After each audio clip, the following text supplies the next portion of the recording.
Oh, there we go. Now I can see myself. Andrew's going to be running about 30 minutes late. He had to deal with some traffic. I just got the link set up, and I got this. I have just sent the invite to Doug, who will be joining me shortly. So I got to keep an eye on the studio. I don't think we put out a lot of promos for tonight's show, so I hope some people remembered and showed up. Anyways, we do not have a prepared topic tonight, so we'll probably just do current events, and there's quite a bit going on in the world, and so we are probably prepared to do that. I gave a live presentation in Doug's absence yesterday in class in Carlsbad, where he normally teaches the Constitution. I fill in for him, and last night I did a couple fun topics, one of them being Missouri versus Biden, which is a landmark First Amendment case that is working its way very rapidly through the courts. And I'll have that up on my channel here over the next day or so. I did another about the quote-unquote Brady Amendment. We're going to have to rename that. But I thought it was, I've enjoyed the presentations quite a bit, and we had some great questions. So it's I'll break it up into two different segments, and we will go from there. And I'll get them up on my channel ASAP. Oh, so this is what I love sometimes about these live podcasts is when I'm not expecting to give a solo monologue. So I've prepared absolutely nothing, and my partners leave me hanging in the wind. So I got to make some stuff up on the fly. And since we don't have anyone talking in chat, I feel like I'm talking to myself. I don't have any questions to answer. But for the sake of there's Doug. Mr. Gibbs. And he's putting on his ears. My ears are in. Oh, it's good to see you, my friend. Hello there, sir. Thomas Hayes asks, "What's the topic?" Well, we did not come prepared with a specific topic. Well, I'm thinking one of the things I'd like to talk about is something I did a video on yesterday. California has decided that on the reparations, well, they haven't decided. The committee recommended when it comes to reparations, $360,000 per individual. We're talking $640 billion just for the reparations part. Is that on top of San Francisco's $5 million arbitrary number they pulled out of a hat? Yeah, that's in addition to. This is California's. And what is it that they hope to accomplish with that for the state that's never owned a slave? To, of course, deflate the dollar. Because that's what's going to happen. Because as I explained in my video, they don't just have the money in the system just waiting around or whatever. What's going to happen is California is going to have to borrow it, which, by the way, violates Article 1, Section 10, which says that states shall not emit bills of credit, which is basically any device that is a lending device, be it paper money, bonds, or any other types of securities. That includes what they would have to borrow for this. And so when you borrow money, if we listen to our good friend Alan Myers, that's when it goes into existence. But if it's being borrowed and it's being given away, it's not being borrowed because, like, for example, a vehicle came off of an assembly line and someone's borrowing money to purchase that. So therefore, value's added to the system and there's money in the system from the loan goes together. It's just being added because we want to give it to somebody. That is money going into the system without any value behind it. What that does is that creates inflation and deflation of the dollar. In other words, it takes more dollars to purchase what you were going to buy before. Then Shirley, what's her name? Shirley, can't remember her last name now. The Secretary of State for California, and she's Shirley Weber, and she says, so we're going to now. I'm calling for all cities and all states to do the same.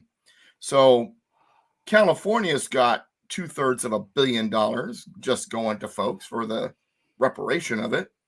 And let's say because California is so populated, let's say it takes, every 5 states to make up about that much money.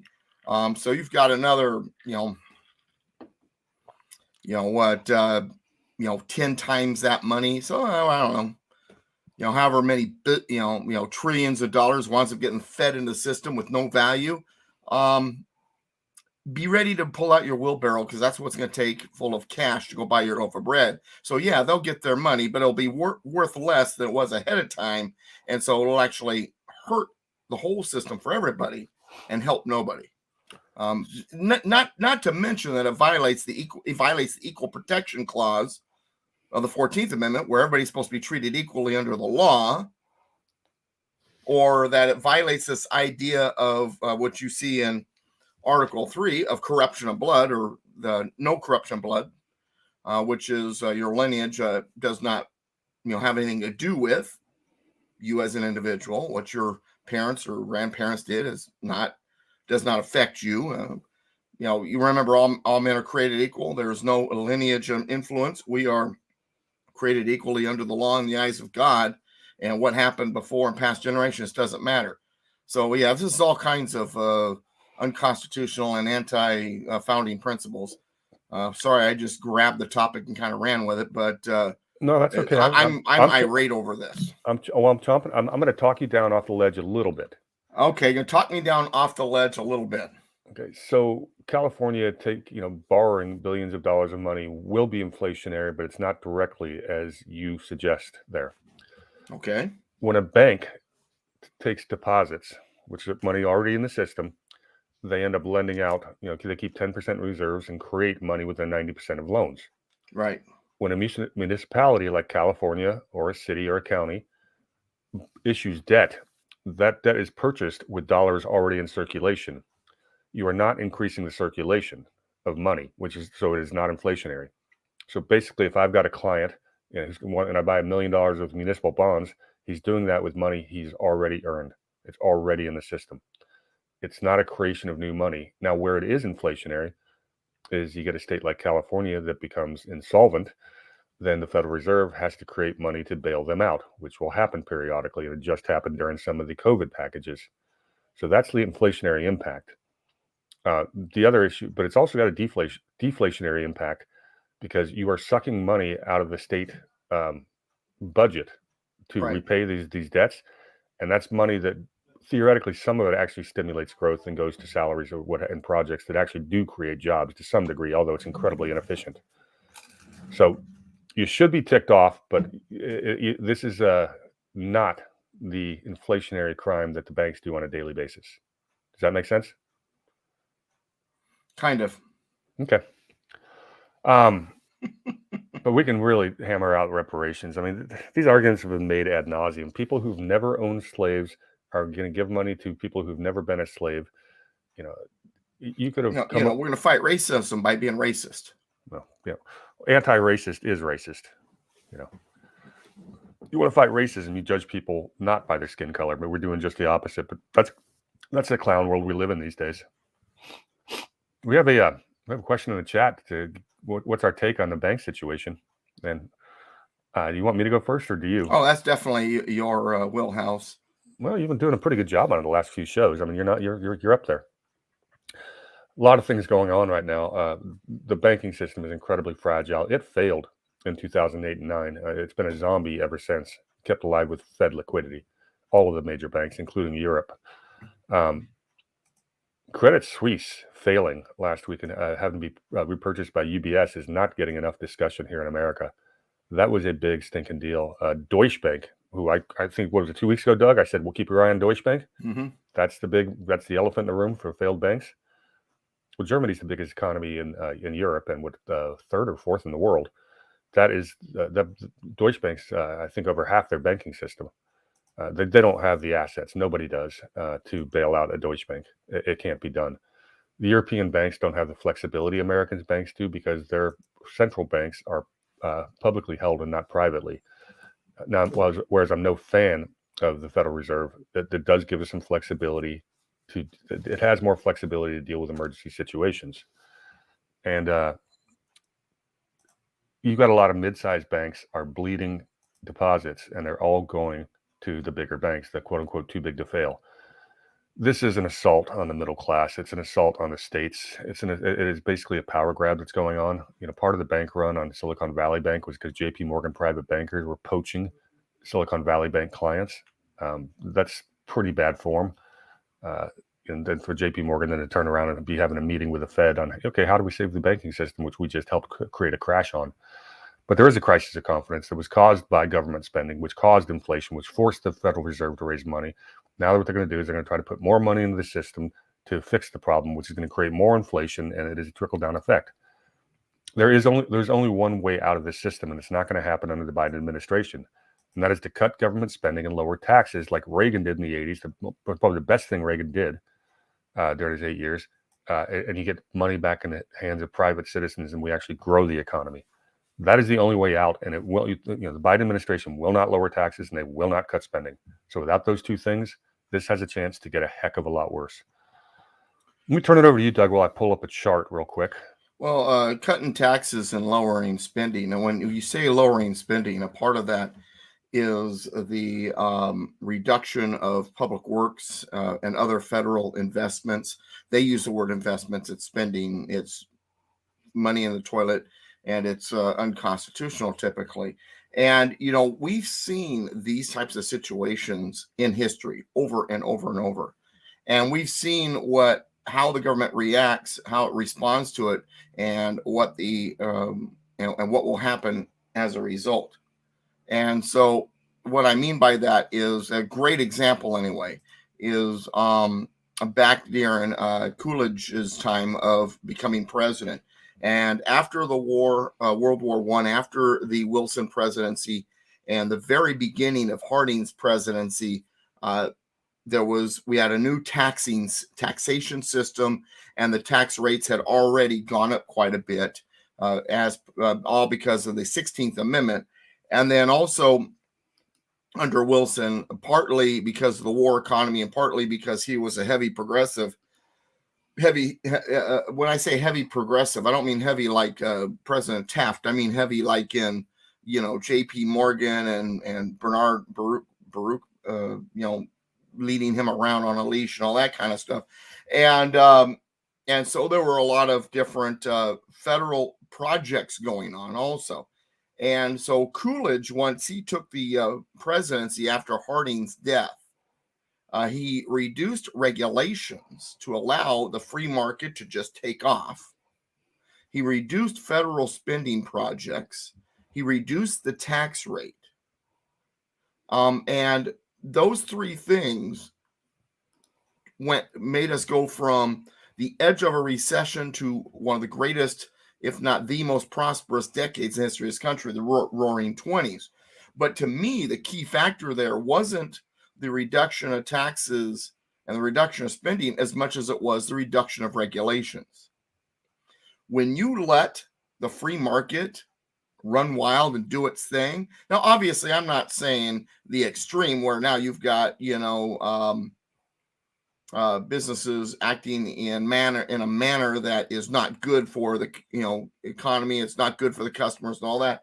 Typically, though, if you reduce reductions and you allow them to grow in the way they want to, innovate in the way they want to, typically what happens is there's not only business growth, but there's a lot of new business. A lot of what holds people back from taking that chance is the fact that it's too expensive, too complicated, and too risky. But when government gets out of the way and says, hey, man, go for it. We're not going to throw the obstacles in your way. We're going to make it a smoother road for you. Then what happens is innovation and new business takes off. Now, obviously, once again, I'm, as a constitutionalist, I believe in balance. I don't want necessarily the Wild West, but on the same token, I do want government to get out of the way enough to where, business growth and business innovation is, for the most part, unencumbered. Go ahead. Let me see if I can grab a screen share. I'll do it 1 second. You recall, obviously, 2008 and 9, when the Fed had to create massive amounts of liquidity. And that was a pretty dire situation. So how bad is it today? Tell me. I'm going to show you. Just let me get to my screen share, and I've got you. Sorry, this is what happens when you come unprepared like I did tonight. Well, wouldn't you know it, right here in 2023, we have created more loans as the overnight bank borrowing than we had in 2008-9, the worst of the financial crisis. That's how bad things have gotten. So if you want to know, what I think about does this have a chance to be a completely contagious banking crisis? Yeah, the answer is yes. It's not totally baked in, but I am quite concerned because some of the stuff is going to spill over to the economy. People pulling their deposits from banks with interest rates higher. U.S. corporations have been borrowing money, taking advantage of zero interest rates for more than a decade. Those loans reset, and we raised rates at an unprecedented pace. So if you took out a 1 or 2 year loan at 1 or 2%, and now you got to pay 5 or 7%, you're going to start firing people to keep your profits up. Right. People not working do not buy things. People not buying things crashes the economy. This is a very precarious situation. It was avoidable 2 weeks ago. I think it's a much less avoidable right now than it is today. We need to start having some more serious conversations about whether fractional reserve banking is an appropriate way to run an economy in the first place. When on the way up, it does allow you to leverage and create an awful lot of growth, but the boomer bust cycle hurts the middle class every single time. Well, the boom bust cycle is something I talk about quite a bit. I explain to people that's what you get when you get artificial manipulation of the system. When an economic system is left for the most part to its own devices with minimal government influence, obviously there's going to be some.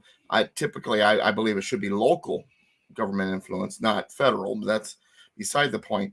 You tend to get a nice smooth ripple of an up and down in economic activity. Obviously, there's going to be exceptions. Every once in a while, there's going to be a big rise or a big drop. But for the most part, it's kind of like you out on a calm sea. You got those slight ups and downs. When you have a system like a government or a Federal Reserve or something like that is artificially putting their hands in the cookie jar, manipulating it, putting more money in than there's value and things like that, like I was talking about earlier, to bail out their buddies, perhaps, or something like that. Then what happens is, because of the artificial manipulation, artificial bubbles are created. And when the artificial bubble is created, what's going to happen is it is going to burst. Yeah, then you have the big drop. And so you have these boom, bust going on.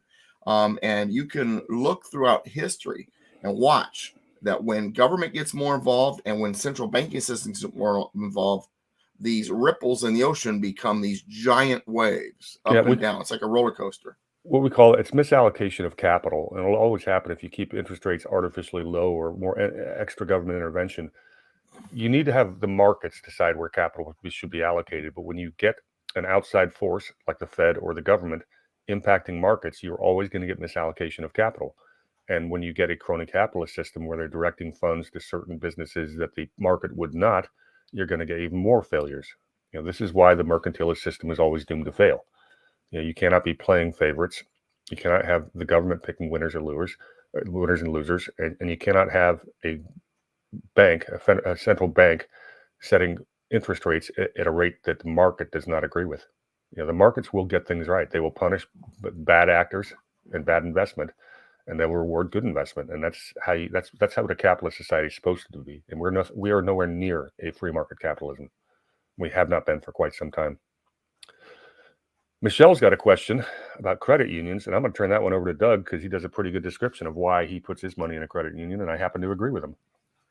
Oh, very good. My account is with Navy Federal Credit Union. I've been a Navy Federal member since '88, and credit unions work different than banks. First of all, FDIC insures banks, not credit unions. Credit unions have a separate insurance company, the NCUA.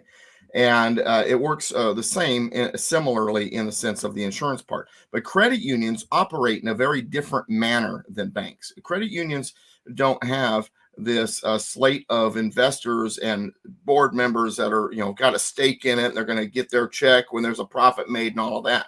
Credit unions, in a sense, they are nonprofit. So in other words, what they make goes into the operations, it goes into the payments of the salaries and into the dividends that you receive on your accounts and things like that. And because of that, credit unions don't invest in risky investments. They don't invest in things that have a risk out on the outside. Who they invest in is their members. So they make their money off of loans and things like that. So the money that you're receiving for dividends is because of a loan. Now, yes, there's going to be some ups and downs because loans, are going to be at a set rate, and dividends, when rates go up, go up. But the thing is, nice thing about loans is people are making their loan payments every month, and so there's still something coming in. It's just not sitting there and waiting for a maturity date. And like I said, credit unions, they invest in their members. So it's a different animal. Now, the other thing that's interesting watching credit unions, what I've noticed, is when a bank fails, then they get bailed out or it causes all kinds of difficulties. When a credit union gets into trouble, what you see is larger credit unions just buy their membership, because membership is unique. And so credit unions are always looking to expand their membership. So if they got the opportunity to absorb a credit union, a smaller credit union that is getting a little difficulty, they've got no problem doing it. I don't believe we will see a massive problem with credit unions, especially since, and this is something that Brady can explain, this situation is different than what we saw in 2008. In 2008, with the mortgages and all this, it was something that they were all kind of tied in together. So it was almost like, you've got this string running around all of them. The string got pulled and all of them started falling. This string doesn't go through all of them. These are investments that certain banks were a part of, the larger banks not necessarily. And so it's kind of a different situation. As for the credit unions, obviously any banking system, even a credit union, is going to be influenced by the ups and downs of systems, by the deflation of the dollar, by interest rates and all that. But once again, because they invest in their members, you're not going to see the same kind of volatility that you're going to see in the banking system. Hopefully that answers your question. Yeah, well, and the other part of that is higher interest rates actually benefit credit unions because they're actually able to charge higher interest on the loans they're making, and they have better, bigger profit margins. That works. That you'd think that would work with the traditional banks, but it doesn't, and that's because of the nature of their investments. And a lot of them are buying government and mortgage-backed bonds. When interest rates go up, they go down in value. The bank's balance sheet becomes impaired, and they have to have a certain ratio of assets to liabilities. Deposits are liabilities. I'm not going to get into the accounting. We'll leave that to Alan. But that's really what got Silicon Valley Bank and some of the other mid-sized regionals in trouble. They basically had a liquidity crisis, not a solvency crisis. Yeah, from what I understand, if you don't mind interrupting, this is something that I've learned over the years. So, because banks, it's because they have reserves, not money. It's a little kind of different. Really, what we're looking at, what the real big deal here is assets versus liabilities. And so when their liabilities exceed their assets, that's when they then become insolvent. Is that correct? Yeah, it's close enough. For tonight's purposes, Alan would probably insist on we go a little bit deeper, but he's not here. So the graph that I showed a few minutes ago, that big spike, those are overnight reserves that they're giving out to these banks to make sure they can wake up in the morning and have enough deposits. That's all that is. That is creating money out of thin air. Now, the conundrum is by tightening rates, by raising interest rates over the last year or plus to fight inflation, what the Federal Reserve has been trying to do is take money out of the system. And here, because of a bank quasi panic, they just put more money into the system in a 1 week period than has ever been put in before. So now you've got the Federal Reserve doing two separate things at the same time. Going back now, here's why this is a concern to me. If you don't mind me interrupting real quick, because the way I see it, then what the government's basically doing, the Federal Reserve and the government's basically doing by, for lack of a better term, is they're not necessarily bailing them out per se directly, but it is a bailout in a sense, is they're basically saying, oh, by the way, now there's no risk. Yeah, I can't go with that description because the word risk is fraught with peril. We in the financial world, we only use the word guarantee in the terms when it comes from the U.S. government or when it comes to an insurance company. So everything has an element of risk, especially banks. But in a sense, though, isn't that the kind of perception that's being given. Hey, now you can even be more riskier. Governmental and Federal Reserve will be here to save our buddies if they get into trouble. Well, that's the moral hazard, and that's the problem. That's exactly right. Over time. Now, the comparison of what's going on today to 2008 and 9 is an important one that you brought up. When I said today we have a liquidity risk, we don't have a solvency risk. These banks their loans are still good. A month ago, most banks had pretty pristine balance sheets historically. They just hadn't been marked to market properly on the bond portfolio, and that's a bit of an issue. And they weren't properly hedged for interest rate risk, which is criminally stupid. That person needs to be sued, whatever CFO made that decision. In 2008 and 9, the underlying bonds, these mortgage-backed bonds, they were worthless. So these banks were insolvent. As opposed to Silicon Valley Bank, they knew they could sell off their treasuries and mortgage-backed bonds within a month and make their depositors whole. They just didn't want to do it overnight, which is why the Fed stepped in, and that was a political favor orchestrated by politicians like Gavin Newsom, putting pressure on the Fed, who said they weren't going to bail anyone out. And they didn't actually bail anyone out because the money's going to be made whole. The taxpayer is not going to be on the hook for that particular bailout. In 2008 and 9, these bank assets were worthless. They were selling off tranches of mortgages. I'm guessing nobody there to buy them either. Well, who ended up buying them was BlackRock, pennies on the dollar, and that's how they went from a second-tier asset manager to the masters of the universe. Right. They signed a government contract to run the Federal Reserve. Took all those assets on their books.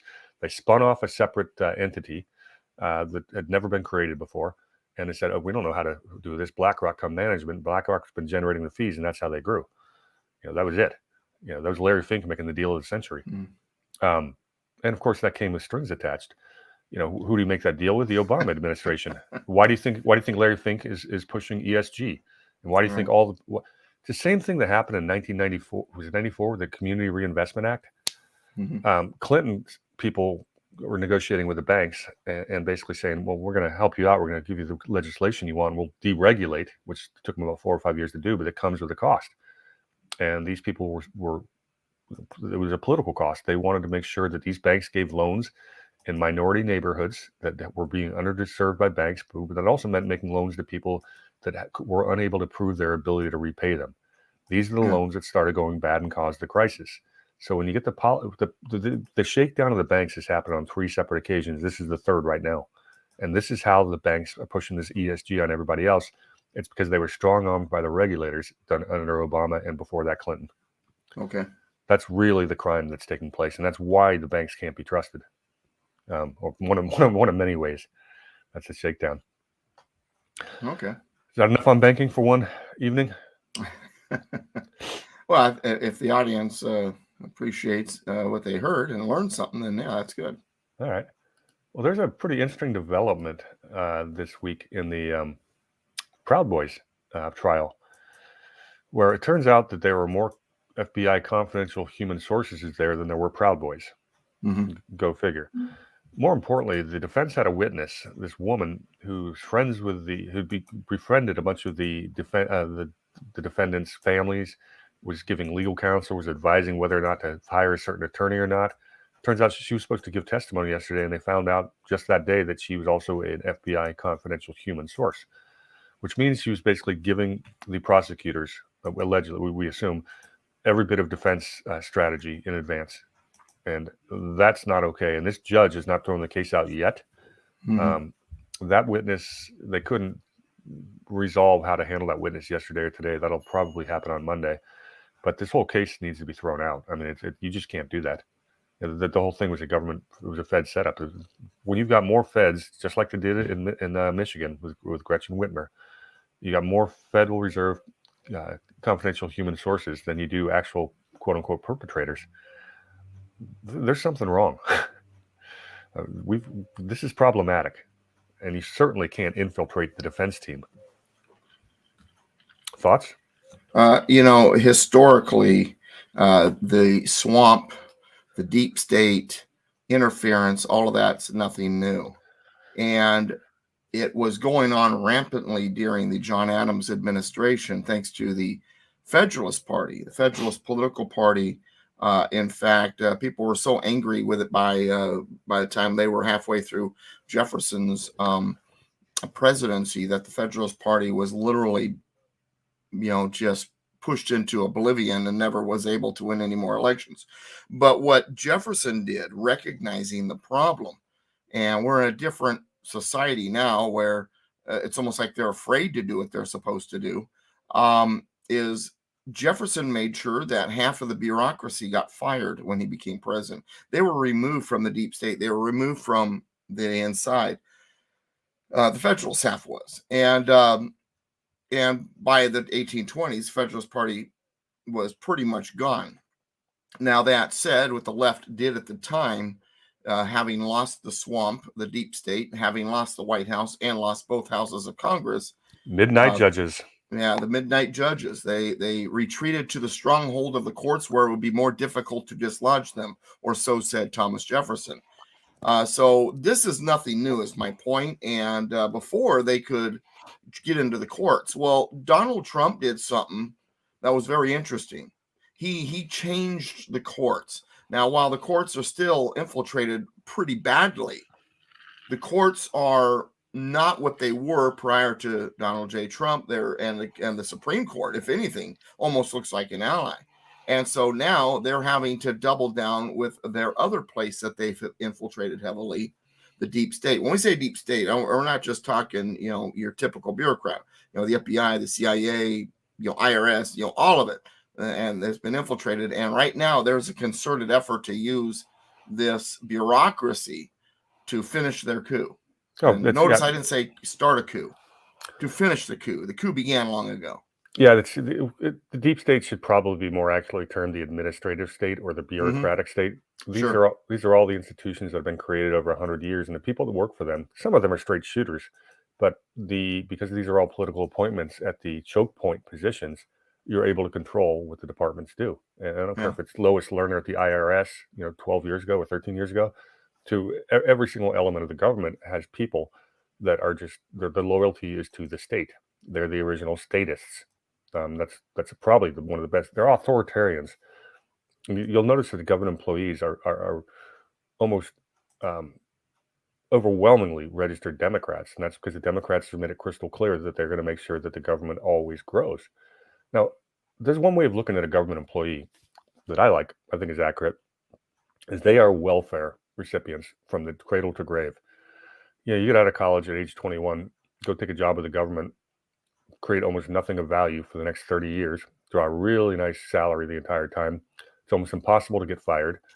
And you get this lifelong pension starting about the age of 51. And if you live to 90, that's another, 39 years? Yeah, 39 years of pension. And they've never worked an honest day in their life in the private sector. These are welfare recipients. They are always going to vote for the people that are going to protect those programs. Their pensions are guaranteed.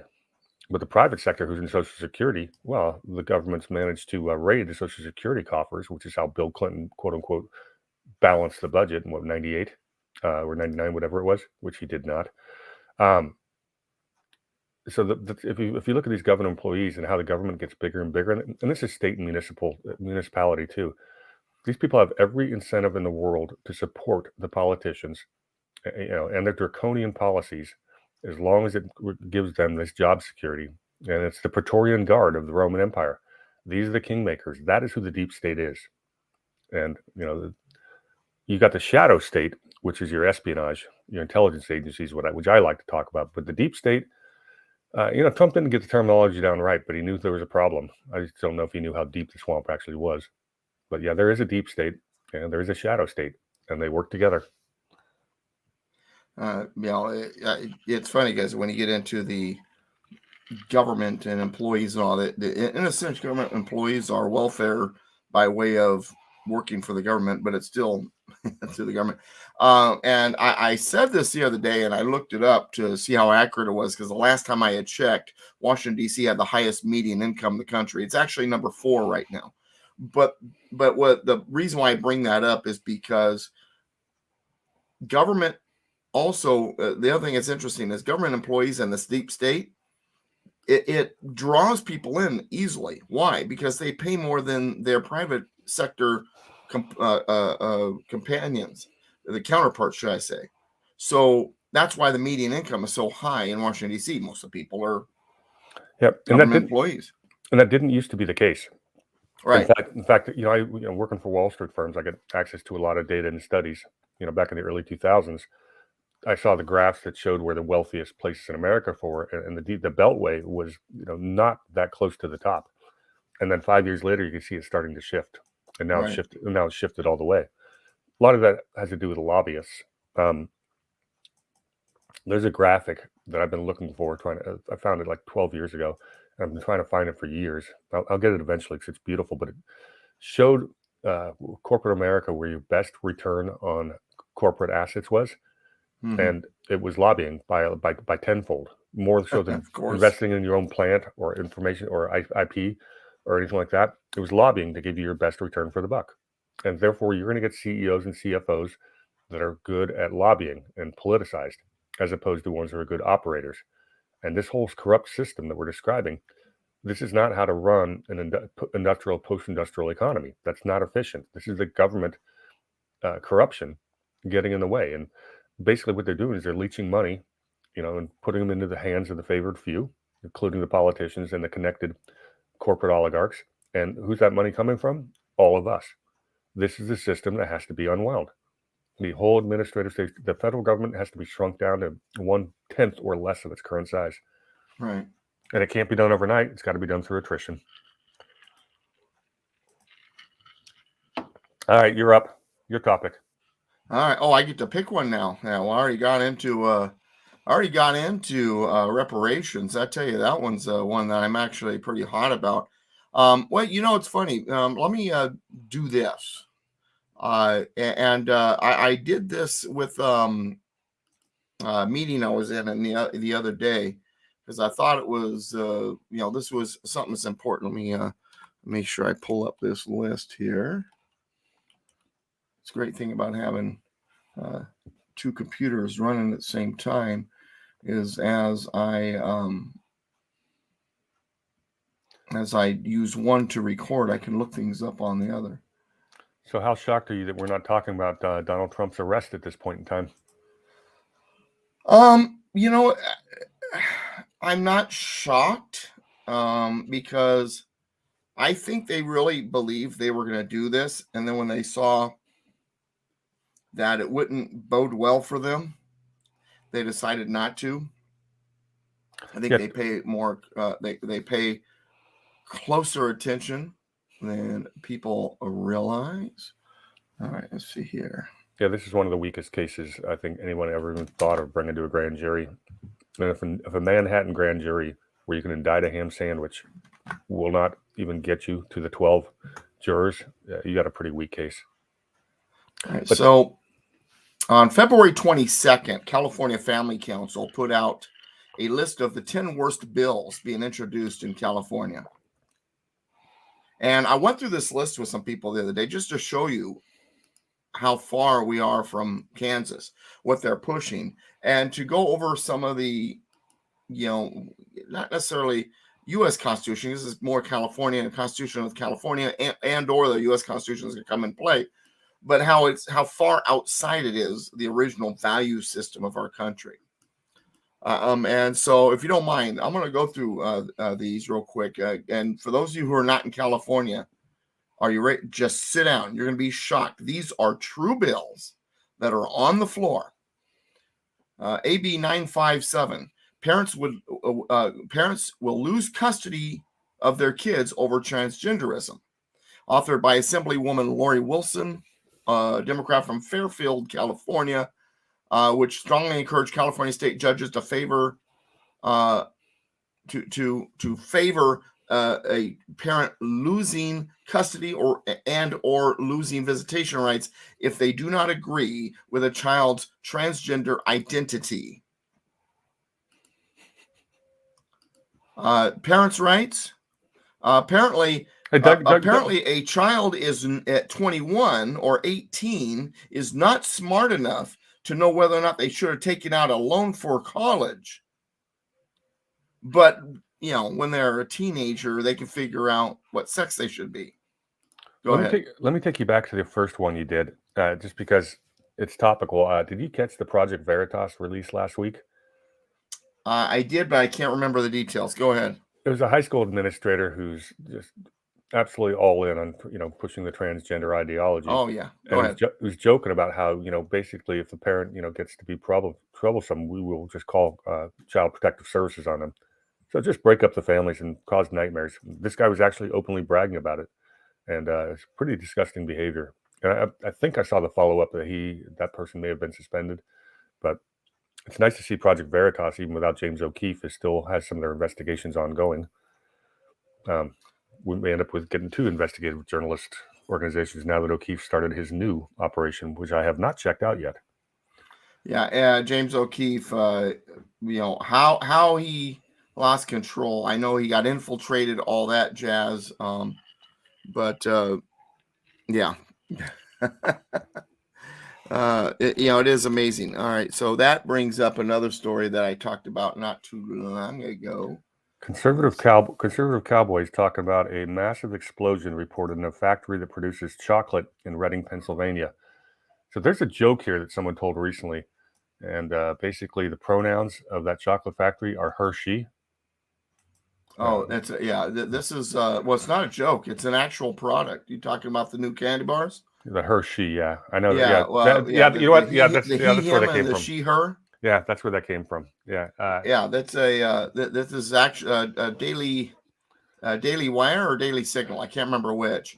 But I think it's Daily Wire. But yeah, they've got this new advertiser or something like that, and so the ad is great.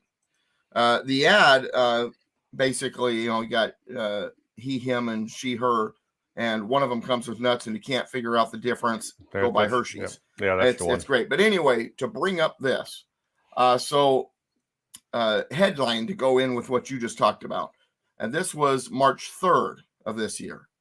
Headline: School board member not safe to hire Christian teachers because of their sexual morality. This is what we're up against. This is what's going on, folks.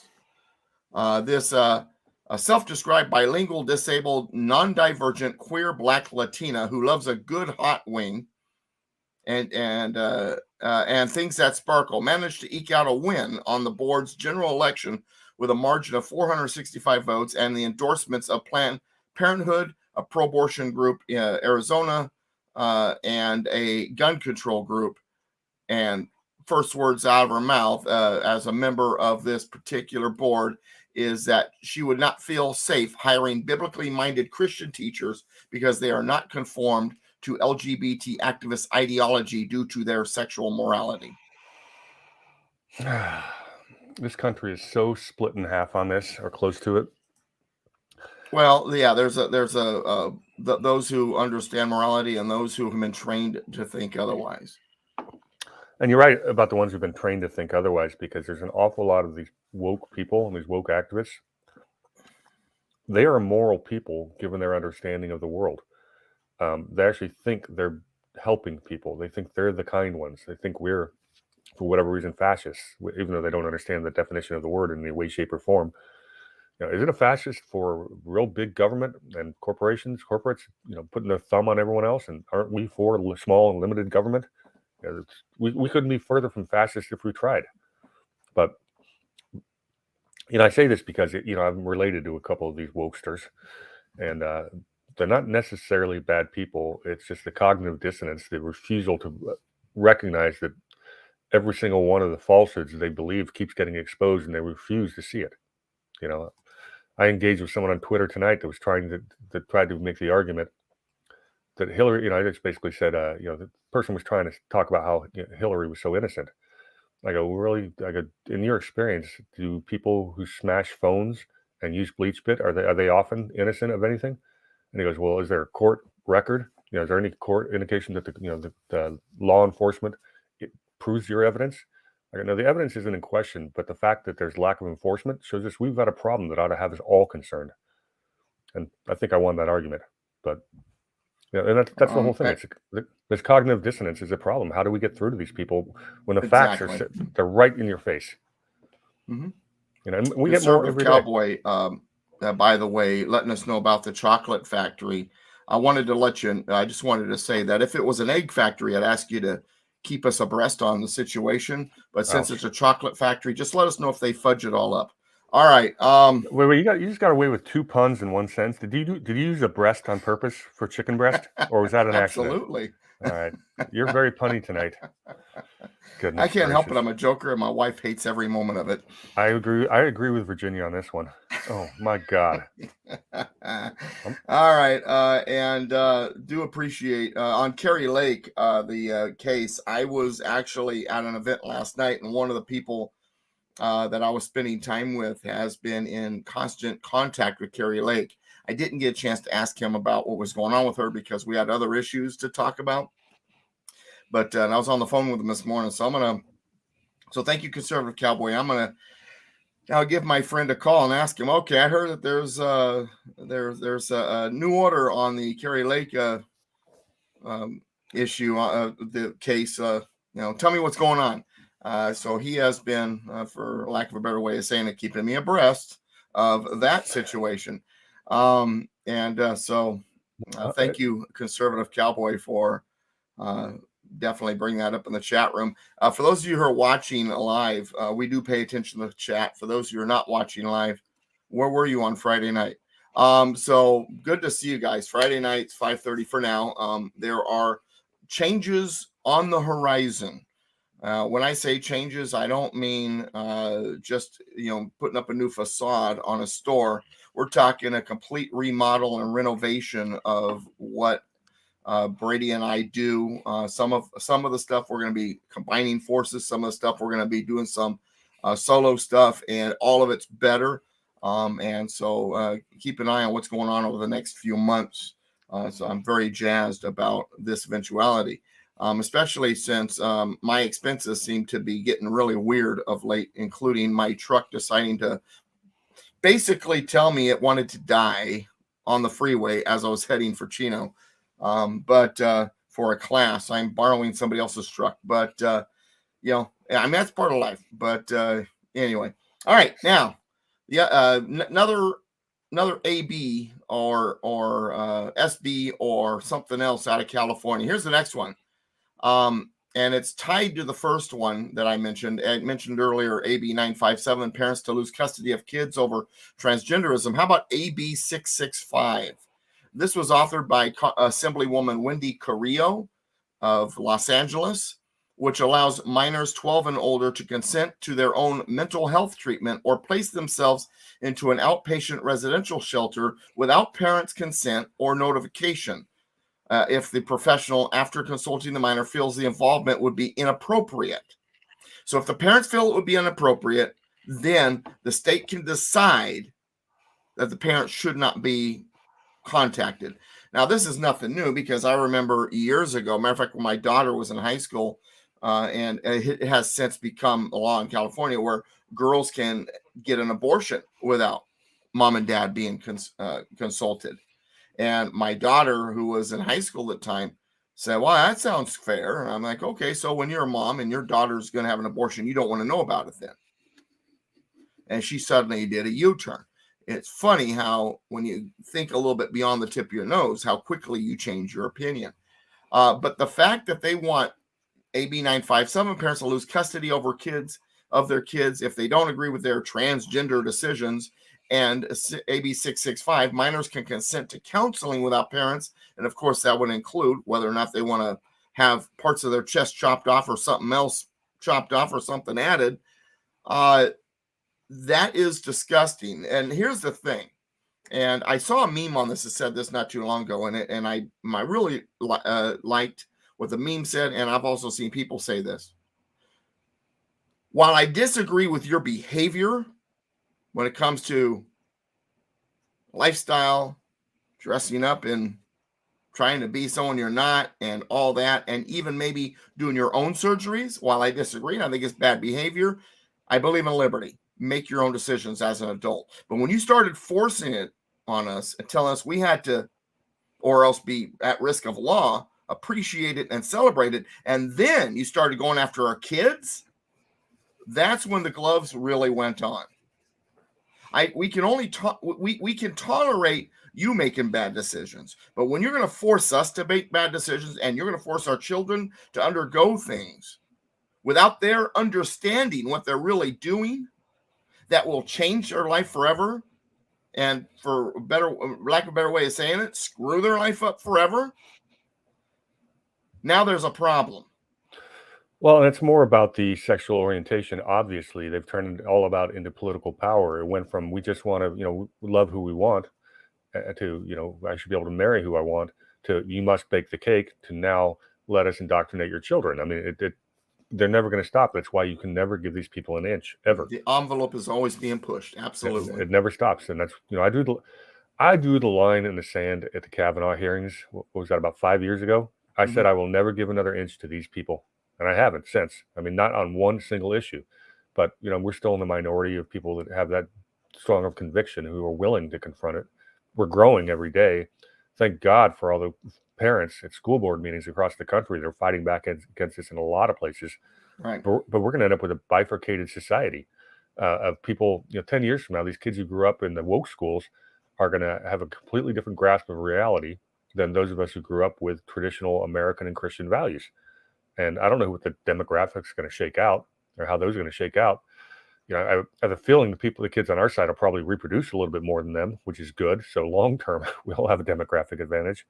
But this is a problem, and it's coming to a head. I think it was Dan Bongino today gave about 5 examples of how the tide seems to be turning. And I hope he's correct. Well, even people, I was talking about this last night at the event I was at. To a crowd of people that had gathered around me.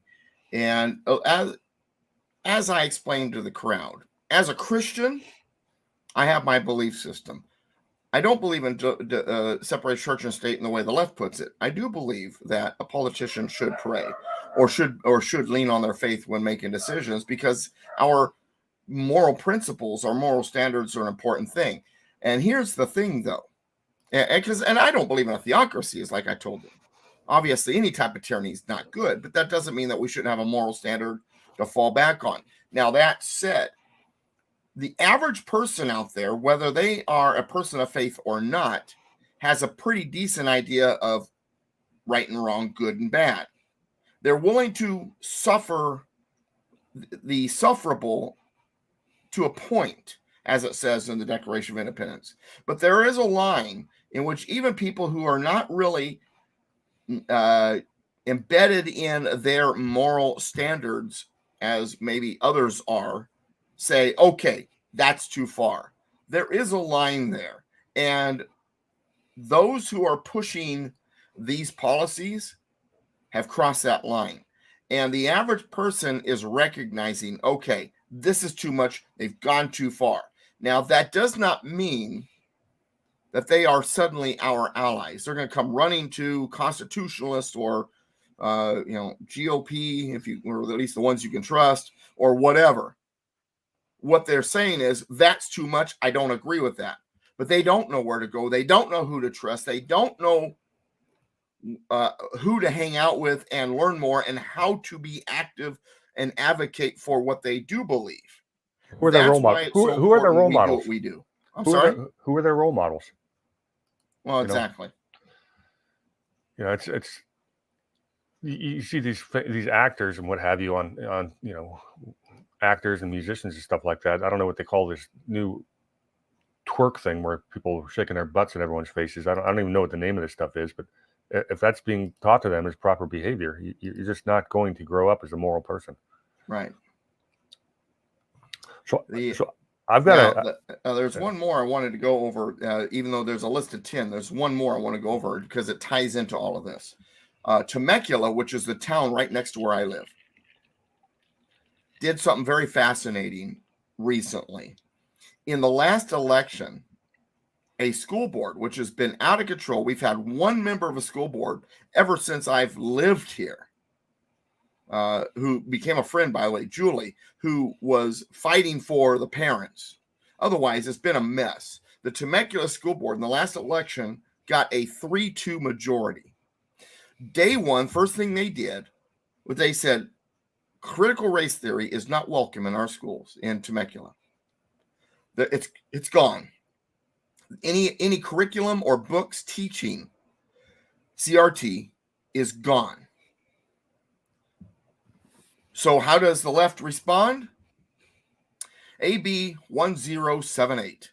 AB 1078 prevents local control of books and curriculum in public schools. Authored by Assemblyman Jackson, Democrat from Moreno Valley, this bill would remove powers that local school boards have over the curriculum taught in their school district by requiring the school district to receive approval from the State Board of Education before removing any instructional materials or ceasing to teach any curriculum.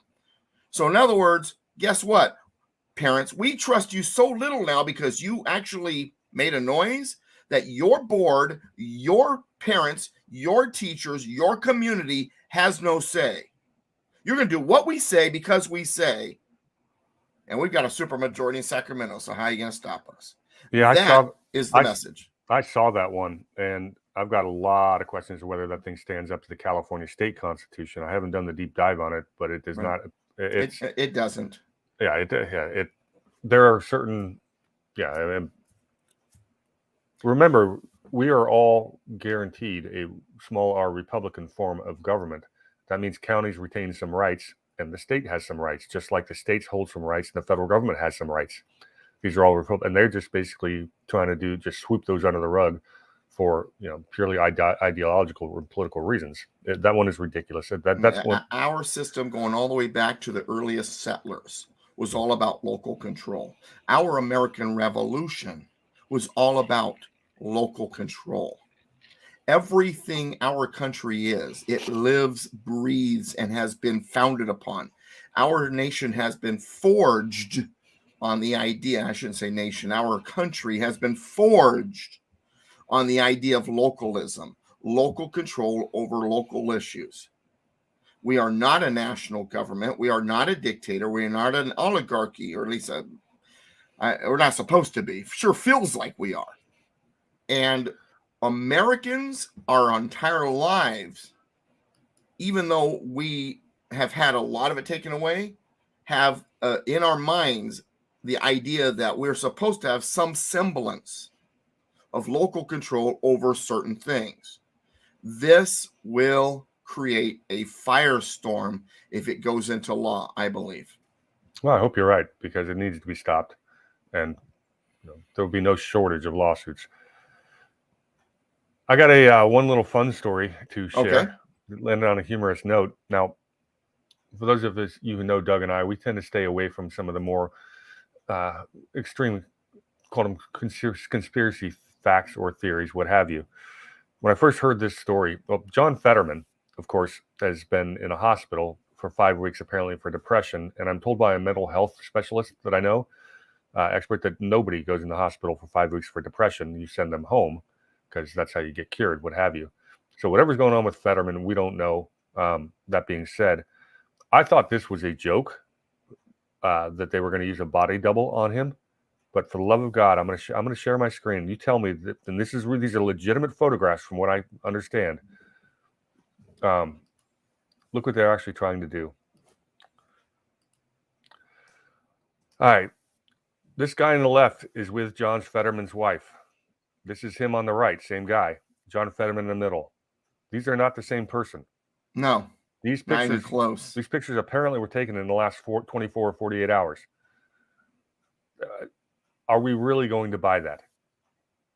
I mean, come on. I mean, we've heard the stuff about body doubles for all kinds of people, and I don't need to buy into them. I've seen the stuff about Joe Biden. There's one Biden with earlobes and one without. And everyone says, oh, that's a facelift. I don't know what the truth is of that. That can do an awful lot with CGI. But if these pictures are legitimate, I mean, that doesn't even come close to flying. So No. if this guy shows up talking differently, looking differently, and without that lump in the back of his neck, I have no idea how they would surgically add that. Ears don't stick out as far. The chin is not as square. The nostrils don't flare as much. The eyebrows are slightly different shape. The bridge of the nose is not as recessed. I mean, the list goes on and on and on and on. Yeah, I mean, this is just. I mean, just. I don't know if they're really going to try this or not. This is, If this is legitimate, yeah, and that's a big if because I don't know. because all kinds of stuff happens in the world of conspiracy, and we're sometimes fed a bunch of garbage. But if this is legitimate, that this is what they're trying to do, boy, that's a really bad job of trying to fool people. Yeah, the picture it's a picture with his wife that fools me. It's like, okay, maybe it's true now, and I don't know, but I'm sure we will. I just thought it was incredibly humorous that they would try. Well, maybe it's just his concerned younger brother. Well, he's doing a little Hunter Biden going after the dead guy's wife. Okay, that's fine. Yeah. That would be legitimate for these Democrats. Well, and of course, we could say something like, maybe they removed that bump on the back of his neck and then they put it into a lab and grew it, and that's what the result turned out to be.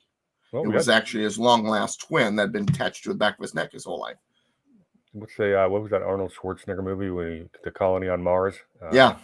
Total Recall. Thank you. That's what I was actually thinking. But I don't know if it's legitimate. I try not to talk about stuff like that unless I have to. But when sometimes when things happen, when I can't really say, well, I believe that's so, but I can't really say I don't believe it so, I usually have fun with it. Well, so that's why I was kind of making jokes about it. There's another one that happened, and I'll leave everybody with this.